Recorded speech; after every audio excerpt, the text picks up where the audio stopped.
Hello? Hello, Mr. Jameson. This is Mm-hmm. Mike at the Suicide Hotline. We understand you're going to commit suicide today? I'm sorry, who is this? This is Mike at the Suicide Hotline? I didn't call any suicide hotline. No, Mr. Jameson, we called you. We understand you're going to commit suicide today. Is this some kind of a prank call?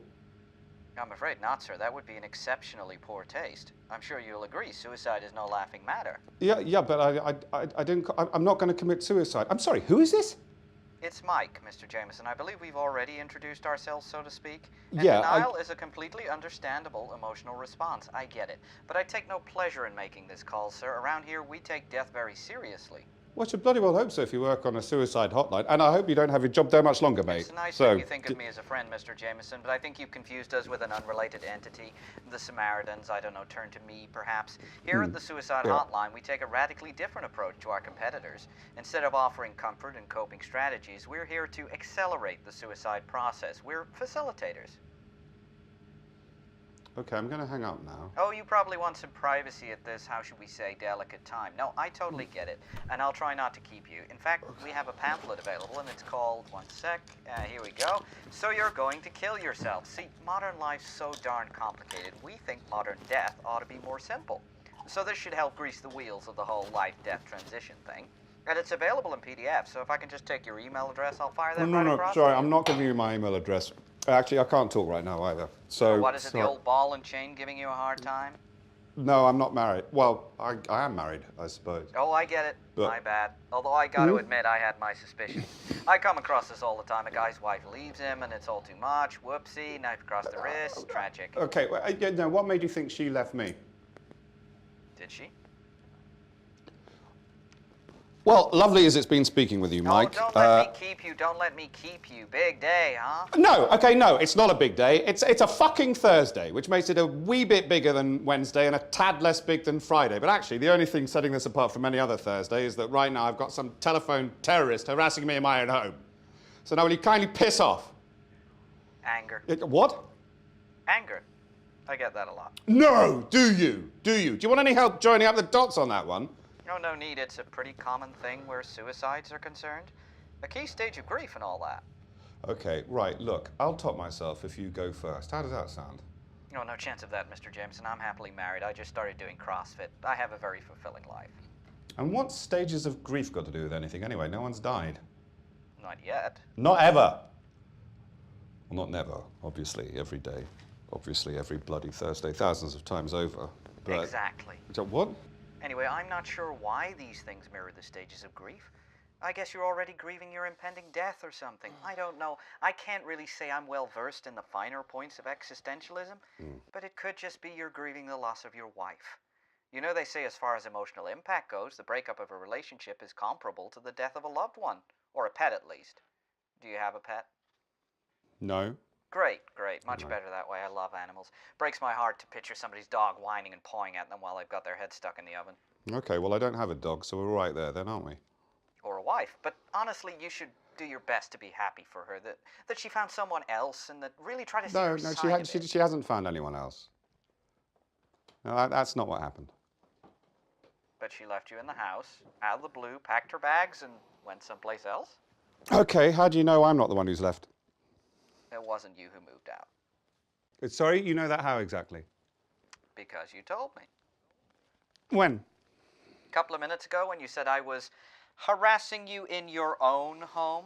You know, when you called me, what was it, a telephone terrorist? And I forgive you for that, by the way, because I know what you're going through. And I'm just glad that we have these open lines of communication. So she left you because you argued all the time? No, we didn't argue. I mean, we argued, obviously, but it wasn't as if we were screaming each other to sleep every night. Yeah, she definitely cheated. Let me guess, you guys weren't sleeping together much? We were married, I told you. Of course we weren't. And all of a sudden she's super busy at work and remembering to catch up with a bunch of girlfriends she hasn't seen in years. Did she dress up a little different or start going to the gym a lot? Get a new haircut, maybe?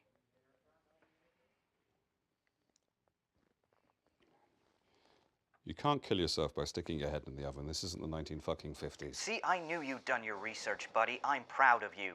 That's why I know you're going to make it through this thing. We'll make it through, together. So the oven's a no-go. The knives thing, honestly, that goes wrong more often than not, and it's messy as anything. dick move, too, to leave a mess like that behind for your sister or whoever to clean up. Just nasty.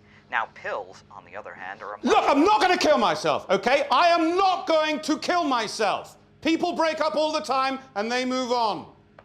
She has, clearly, so I will as well. I don't know, Mr. Jameson. It's a lot easier for women in these situations. I mean, you know how guys are. I mean, let's face it, we'll climb anything. Besides, well, what are you now, 45? I'm not 45. 40? I'm not 45. Oh, you're not 45, not even close. But it ain't pretty out there for a man of your age, Mr. Jameson. Let's be clear about that. That's why our mutually agreed course of action is absolutely the right choice. Tough crowd out there these days. They can smell your fear. Well, I'll go on Tinder then, like everyone else. Oh, no. Take it from me, Mr. Jameson. That is not an option for you. You think you feel bad now. Wait till you've swiped right 100 times. You've sent a few feelers out, and all that comes back is the sorry echo of your own loneliness. So now you get to feel rejected on top of lonely. Maybe you make things even worse by sending out some follow-up messages, and before you know it, you are knee-deep in stocky waters, covered in a film of desperation. Nope, bad idea. Okay, well, I'll just go the analog route and ask someone out in real life then. I mean, people still do that, don't they? Not so much, really, no. Most everybody uses Tinder these days. Okay, well then what do you suggest, Mike?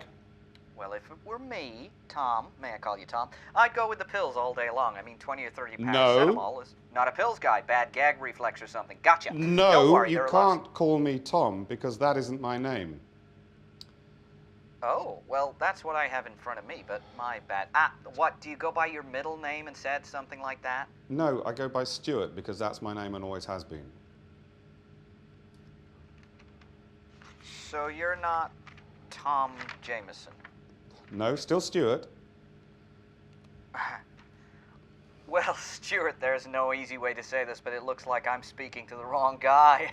Boy, somebody really dropped the ball on this one, and I will be giving them hell for you as soon as I get off the phone. You can count on that. But it was real nice talking to you all the same, Mr. Jameson. Now, you have a great day now.